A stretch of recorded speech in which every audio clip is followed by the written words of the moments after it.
জীবন জীবিকার তাগিদেই খেলনা তৈরি যাদের পেশা।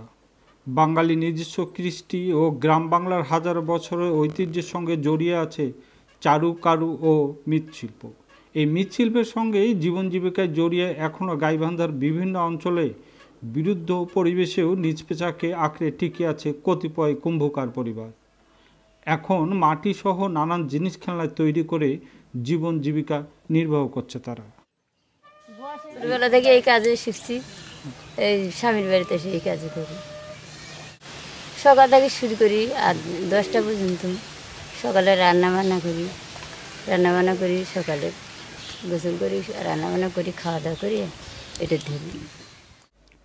গাইবান্ধা সদর উপজেলার এসব গ্রামের 750 পরিবার এখনও মাটির নানান খেলনা তৈরির কাজে নিয়োজিত রয়েছেন। নানান প্রতিকূলতা সত্ত্বেও তারা এখনও এই পৈতৃক পেশাকে আঁকড়ে ধরে রয়েছেন। বিভিন্ন আকারে আকর্ষণীয় মাটি দিয়ে তৈরি এবং চারু ও কারুর পণ্যের খেলনা তৈরিতে ইতিমধ্যে তারা দক্ষ অর্জন করেছে।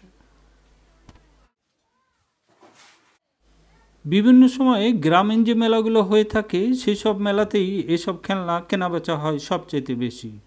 আর সেই কারণে তাদের পণ্যের বেচাকিনা ভরা মৌসুম হচ্ছে ফাল্গুন এবং জ্যৈষ্ঠ মাস।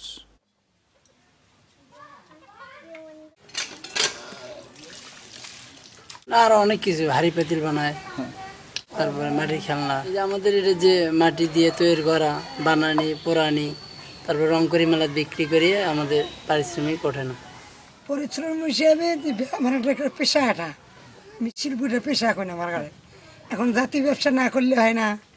মনে করো এই পুরা খরচ, মাটি, রং কেনা, রেলের ব্যবসা রঙে মনে করো 3-4 হাজার টাকা কেনা লাগে। বিক্রি হয় কত? 3-4 হাজার রং কিনলে 15 থেকে 20 হাজার টাকা। বেচনেলা বেশি থাকলে বিক্রি হয়। খেলনা তৈরি ও রং দেওয়ার উন্নত প্রযুক্তির এবং রঙের ব্যবহার কৌশল বিষয়ক সরকারের উদ্যোগের প্রশিক্ষণ উপায়ে গুরুত্ব আরোপ করলে অনেক উন্নত মানের এবং আকর্ষণীয় খেলনা তৈরি করতে পারতেন।